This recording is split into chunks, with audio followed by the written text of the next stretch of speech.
Kutoka Kenya. Mimi ninawaambia angekuwa mwamuzi wa Kitanzania penalti ya dakika 128 asingetoa.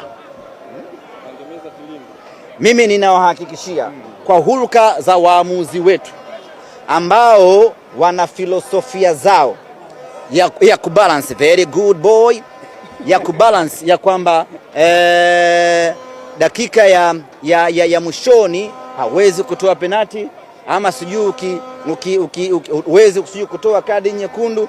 Angekuwa mwamuzi wa kibongo ile penalti pale asingetoa. Nina uhakika kwa 100% angefanya hivi nawaambia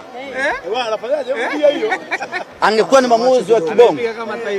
Ndio pale Chama kashakwatuliwa dakika ya 129 ungemwona anamnyanyua Chama anaondoka. Sijui mmenielewa waamuzi wetu hao. Lakini huyu baba kutoka Kenya ameonyesha ujasiri wa hali ya juu sana. Yule bwana akamkatua wala akuzungumza maneno mengi, akafunika hapo. Sijui mmenielewa wala akutaka maneno mengi. Lakini waamuzi wengine I'm very much sure ile lazima wange tena bwana anatoa macho kweli kweli hapo, anapangusa namna hii kwamba afana kunyanyua namna hii kwamba nyanyuka tuondoke hapo, mambo ya kubalance. Lakini baba yule amesimamia kweli kweli, japo kuna mapungufu ya hapa na pale. Kwa mfano kama yule kuna yule Mtanzania wa kuchovya alikuwa anakula kadi za kutosha tu hapo, lakini ndio hivyo kamlealea. Dakika 90 zimemalizika, mnyama ameibuka na ushindi. Kusema kweli tunamshukuru sana muumba mbingu na ardhi. Leo umehitaji dakika 120 kupata goli moja.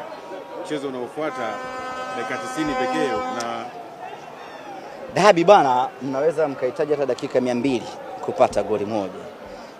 Na wenyewe sio kama wana timu nyepesi, wana katimu kazuri kidogo kwa kuweza kushindana. Ndio maana umeona, sababu ukiangalia mechi iliyopita ambayo tumefunga goli moja, tukafunga usiku hivyo hivyo, na mechi hii tumekuja kupata ushindi usiku hivyo hivyo. Sisi kwetu hiyo sio tatizo, kwa sababu tunachoangalia ni ubora wa timu yetu, namna ambavyo inazidi kuimarika na kuongezeka kila siku. Na siku ngapi tu hapa kabla ya mechi ya tarehe 3, wao wengi kule nje wanazungumza kwamba leo mimi sioni tabu kufunga na Simba hapa Amani, kwa sababu mtaenda kulipiza kisasi. Nitafurahi zaidi nikimfunga Simba pale Meja Jenerali Samuel. Kuna siku chache kuelekea hiyo mechi, hapa katikati masimango yataendelea ama kwa sababu mnajiamini? Hatuna muda mwingi sana wa kushangilia. Tutakuja kucombine mechi zote